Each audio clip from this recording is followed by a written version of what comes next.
फिर किसान क्रेडिट की बात, उससे पहले कांग्रेस ने कभी किसानों के बारे में सोचा नहीं था।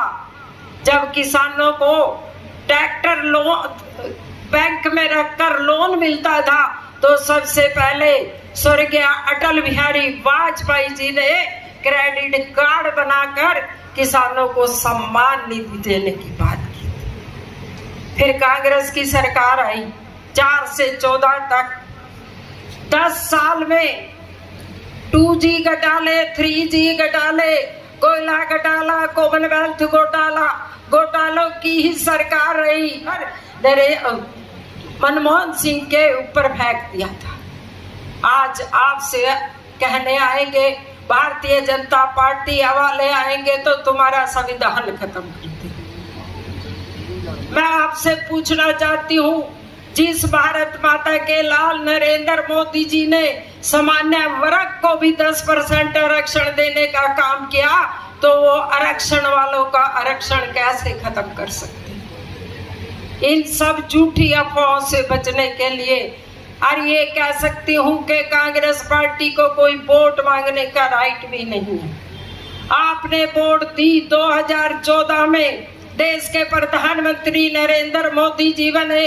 नरेंद्र मोदी जी ने लाल किले पर खड़े होकर कहा कि मैं छोटा आदमी हूँ, छोटे छोटे काम करूंगा, और मेरी माँ तो पड़ोसियों के यहाँ बर्तन मांजती थी और मैं चाय बेच बेच कर आज देश का प्रधानमंत्री बना हूँ। भारतीय जनता पार्टी में काम करते करते आज भारत का प्रधान सेवक बना हूँ। सबसे पहले देश के प्रधानमंत्री ने जब जन धन खाते खुलवाने शुरू किए तो कांग्रेस वाले चिल्ला चिल्ला कर कह रहे थे, इनमें पैसे कहां से डालोगे, पैसे कहां से लाएंगे। वो सच में ही चिल्ला रहे थे, क्योंकि उनके प्रधानमंत्री मनमोहन सिंह जब उनके मंत्री जाते थे तो कहते थे पैसे क्या पेड़ पे लगते हैं। और देश के प्रधानमंत्री नरेंद्र मोदी जी ने आज उन्हीं खातों में 3000 रुपए पेंशन आती है, डायरेक्ट आती है, बचौलिए खत्म हो गए। और हमारे देश में कोविड जैसी महामारी आई तब सब देश कह रहे थे भारत के 25% लोग नहीं बचेंगे क्योंकि संख्या इतनी है। और आपने वोट दी, देश के प्रधानमंत्री में ताकत आई, देश के प्रधानमंत्री ने वैक्सीन बनाई और इंडिया में ही फ्री नहीं दी, विदेशों में भी देश के प्रधानमंत्री ने फ्री वैक्सीन देने का काम किया। ये गारंटी आपके वोट की है।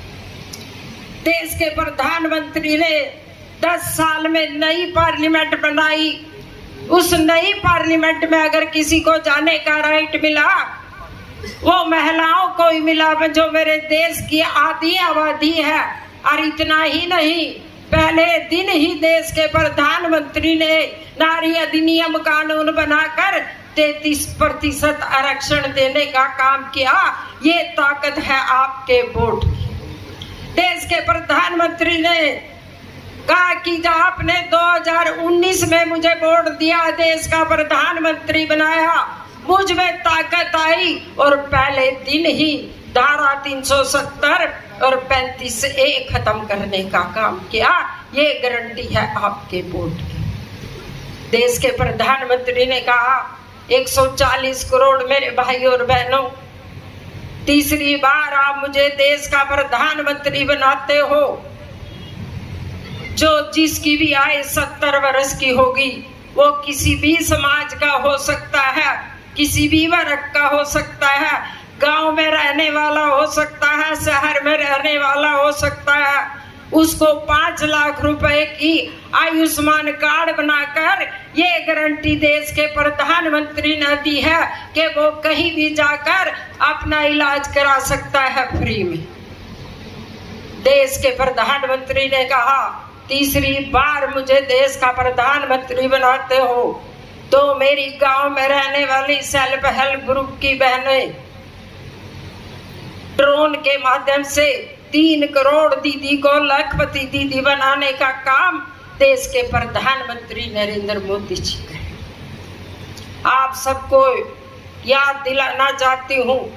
2014 से पहले जब देश के प्रधानमंत्री गुजरात के मुख्यमंत्री थे, कांग्रेस वाले चिल्ला चिल्ला कर कहते थे नरेंद्र मोदी मौत का सौदागर है, मौत का सौदागर है। अमेरिका ने वीजा नहीं दिया उनको, आपने वोट दी, देश के प्रधानमंत्री में ताकत आई। आज जब देश का प्रधानमंत्री अमेरिका जाता है, अमेरिका का राष्ट्रपति लेने आता है, उनको एयरपोर्ट पर रिसीव करके ले जाता है, खुद गाड़ी चला कर ले जाता है और व्हाइट हाउस में जाके कहता है श्रीमान जी मुझे ऑटोग्राफ दीजिए। ये ताकत है आपके वोट की। देश के प्रधानमंत्री ने कहा तीसरी बार आप मुझे देश का प्रधानमंत्री बनाते हो तो मैं एक संकल्प लेता हूँ 2047 तक भारत को विकसित राष्ट्र बनाने के, और वो भारत नहीं जो हम सब ने किताबों में पढ़ा था कि भारत एक सोने की चिड़िया हुआ करता था, यहाँ लुटेरे आए और भारत को लूट कर ले गए। वो भारत बनाऊंगा जो भारत अखंड भी होगा, जो भारत समृद्ध भी होगा, जो भारत स्वावलंबी भी होगा। मेरे भारत की तरफ कोई उंगली उठाकर देखेगा उसके घर में घुसकर मार कर आएंगे। देश के प्रधानमंत्री नरेंद्र मोदी जी सर्जिकल स्ट्राइक करके, और 10 साल में आपकी वोट की ताकत के कारण हमारा एक सैनिक अभिनंदन नाम का पाकिस्तान में चला गया था। नरेंद्र मोदी जी ने कहा कि आप इसको 24 घंटे में भारत भेज दो, नहीं नक्शे से पाकिस्तान मिटा देंगे। आप सबकी वोट के कारण 24 घंटे के अंदर ही हमारा अभिनंदन भारत में अपना अभिनंदन करा रहा था। ये ताकत है आपके वोट की। बातें बहुत सारी है कहने के लिए, समय बहुत कम है। और पहली बार देश के प्रधानमंत्री ने अम्बाला को बहुत बड़ा सम्मान दिया है। हमारे नारायणगढ़ के रहने वाले साधारण से परिवार में पैदा हुए मिर्जापुर गांव के रहने वाले आज हरियाणा प्रदेश के अध्यक्ष भी हैं, हरियाणा प्रदेश के मुख्यमंत्री भी हैं। वही प्यार वही समर्थन आपने 25 मई को लौटाना है। 25 मई को एक ही काम करना है सबने कि नरेंद्र मोदी जी की राम राम लेके हर घर में जाना है और एक ही बात कहनी है कि 22 जनवरी को जो अयोध्या में जिसने रामलला की प्राण प्रतिष्ठा की थी, जो राम को लाए हैं, हम उनको लाएंगे। तीसरी बार जब देश के प्रधानमंत्री शपथ लेंगे तो उसमें एक कमल अम्बाले का होना चाहिए, जो नरेंद्र मोदी जी का नारा है अब की बार 400 पार, उसमें एक में आप सबका सहयोग होना चाहिए, आप सबका समर्थन होना चाहिए, आप सबका आशीर्वाद होना चाहिए। इतना आशीर्वाद लेने के लिए आपके बीच में आई हूँ। धन्यवाद।